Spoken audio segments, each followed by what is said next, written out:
Ang susunod mong gagawin, yung i-injectionan, kailangan nasa komportableng posisyon. Kailangan itong arms niya nakalapat para hindi siya mangangawit. Tapos, ito yung tourniquet. Ito yung magpapagalit dun sa ugat pag tinali natin. So, ganito ang gagawin mo. Itali mo lang siya ng paganyan. Yan. Medyo mahigpit para magalit yung ugat. Tapos, iganyan-ganyan mo siya. Itap-tap mo lang para magalit. Hanggang sa mas lumitaw yung ugat. Ayan o, medyo nakikita na natin yung ugat, 'di ba? So, habang pinapagalit mo yan, yung tape, magputol ka na. Ito yung para hindi gagalaw mamaya yung butterfly. So, i-ready mo na siya. Yan, i-ready mo na lahat ng gamit.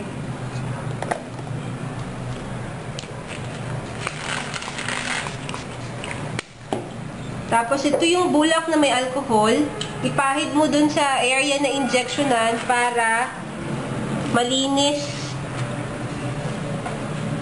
Siguraduhin laging malinis yung tuturukan mong area. Yan. Pag nalagyan na ng alcohol, meron ng tape, ready na tayong ipasok yung butterfly. So, tanggalin mo yung cover. Yan, natanggal na. Hanapin mo kung saan yung butas ng butterfly. So, ito, yung butas nung pinaka-karayom niya, yun ang ipapasok mo pag ganon dun sa skin nung i-injectionan. So, ayan na, nandyan na yung butas. Hawakan mo dito sa dalawang wings ng butterfly, ganyan. Kapain mo yung ugat. Kailangan ang pagpasok ng karayom nakaganitong angle. So, parang mga at least 30 degrees angle yung butterfly, yung karayom. So, pag nakapa mo na siya, ipasok mo yung karayom, paunti-unti lang, hanggang sa kailangan may lumabas na dugo dito mamaya. So, eto na ha. Papasok na natin. Konti lang ang pasok. Yan.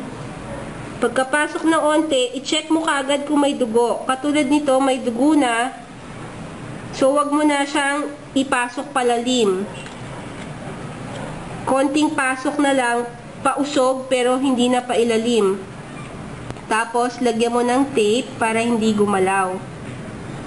Importante, may dugo kang makikita.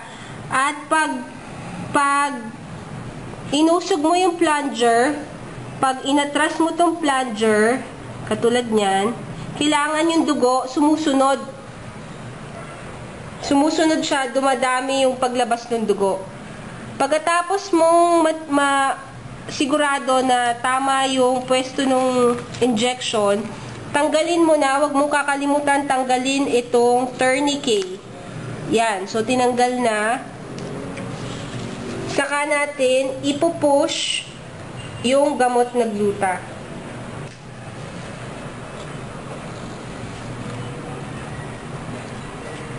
Dahan-dahan lang ang pag-push. Pakiramdaman nung ini-injectionan kung masakit o hindi, kasi dapat hindi na masakit ang pagpasok ng gamot.